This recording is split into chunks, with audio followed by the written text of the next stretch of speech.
Üdvözlök mindenkit, a mostani videó témája a narcisztikus bántalmazás hosszúra nyúlt árnyéka, az internalizált hang és annak hatásai. A narcisztikus személyiségzavar az egy olyan állapot, amely jellemzően magával hordozza az érzelmi empátia hiányát, manipulációkat, kontrollt, továbbá az erős igényt az állandó figyelemre és csodálatra. A narcisztikus abúzus hatása az nagyon mély és tartós lehet az áldozatokra nézve, különösen a szóbeli bántalmazás hagyhat egy nagyon mély nyomot, melynek során a narcisztikus személyek, hogy állandóan ezeket a sértő, lekicsinylő megjegyzésekkel, állandó kritikával, degradációval, manipulációval támadják áldozataikat.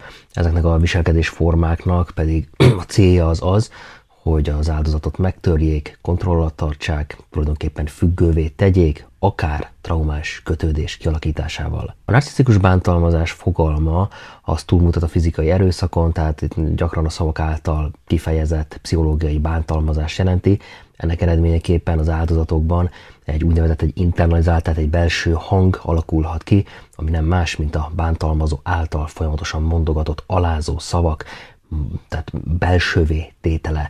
Ez a hang, ez folyamatosan mi az, amit csinál itt bennünket, folyamatosan kritizál, leértékel, és megerősíti az áldozatokban azt a hitet, hogy ők nem érdemelnek szeretetet, nem érdemelnek törődést, nem érdemelnek figyelmet, azért, mert nem méltóak erre.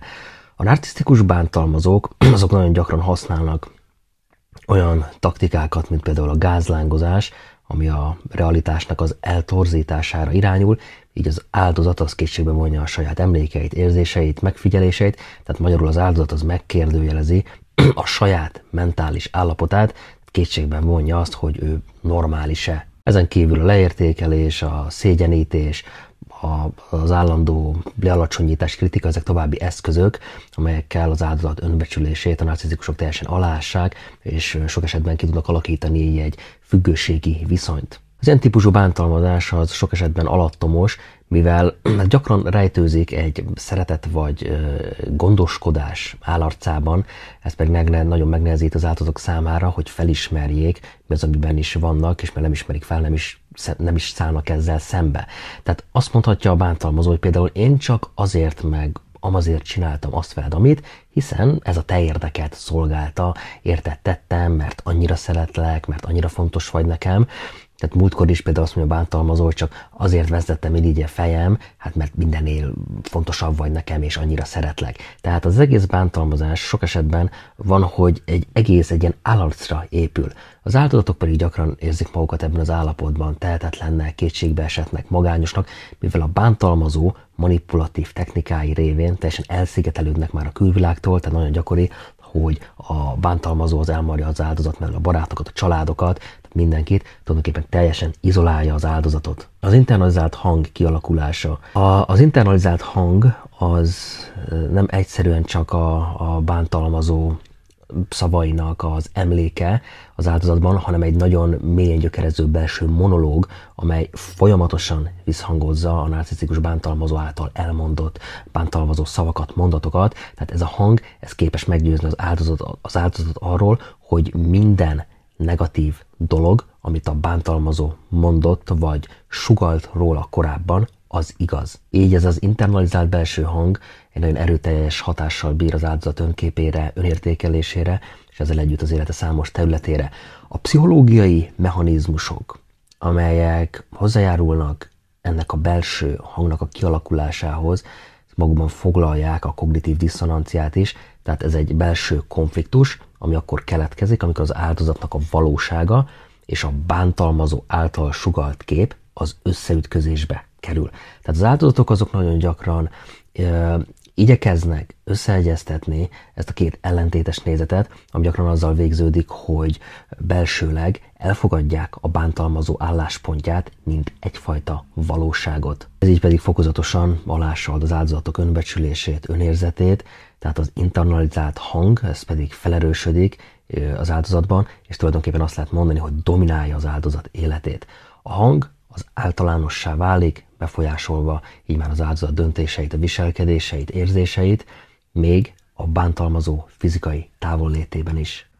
Az internalizált hang hosszú távú hatásai, az internalizált hang folyamatos és mélyreható jelenléte az jelentős hatással bír az érintett személy életére. Mint már mondtam, ez a belső hang teljesen aláshatja az adott személy önértékelését, önbecsülését, ez pedig hozzájárulhat depressziós állapotokhoz, szorongásos, de tulajdonképpen elég sok más egyéb mentális egészségügyi problémák megjelenéséhez. Tehát az érintettek azok sok esetben nem találnak utat, úgymond az önszeretethez, társaságkerülés, munkahelyi konfliktusok, és azt lehet mondani, hogy az életminőség általános romlása, ezek gyakori következmények. Az internalizált hang, mondhatjuk, hogy ez egy pszichológiai trauma. Ez tovább súlyosbítja az áldozatoknál ilyenkor már gyakran jelenlévő poszttraumás stresszavart, és ennek a tüneteit, amelyek intenzív stresszreakciókat, rémálmokat, flashbackeket válthatnak ki az érintett személyekben, így még inkább elszigetelve őket másoktól.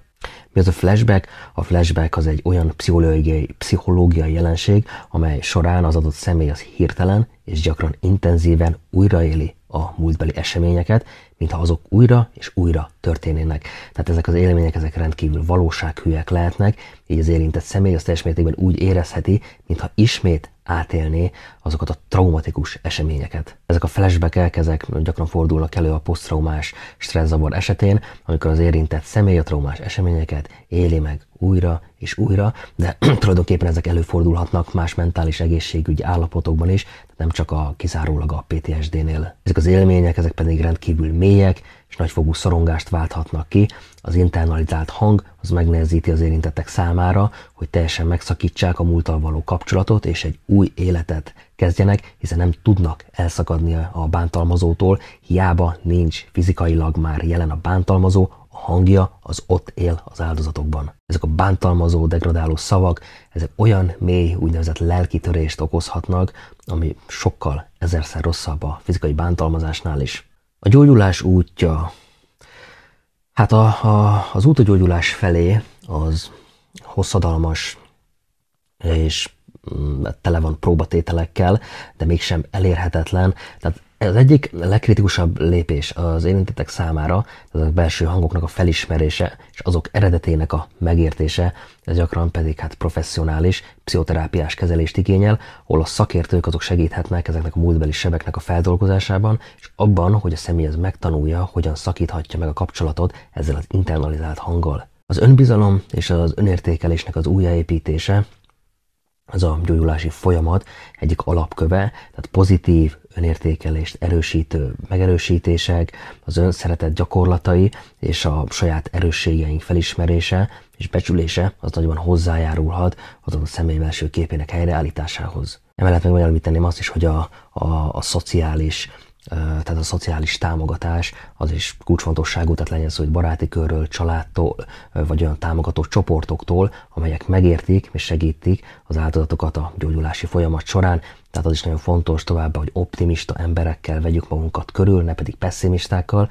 Ez rendkívül fontos, mert ha körülöttünk csak is kizárólag ilyen pessimista, károgó vészmadarak vannak, hát akkor bizony leúszhatnak minket a mocsarukba. A narcisztikus bántalmazás nagyon mély sebeket hagyhat az áldozatokban, különösen, így mint a videóban említettem, az internalizált hang formájában, amely folyamatosan fenntarthatja a bántalmazás hatásait. Azonban a tudatosság növelése, megfelelő támogatás és a célzott terápiás beavatkozások révén az áldozatok azok képesek lehetnek megszabadulni ezen belső hangtól és elkezdeni a gyógyulási folyamatot, majd egy új életet. A legfontosabb üzenet, amit át kell adni, az az, hogy van remény és a gyógyulás az lehetséges, még a legmélyebb sebekből is. Na, nekem itt pont ennyi elég volt, mert így a végére már semmi hangom nincs.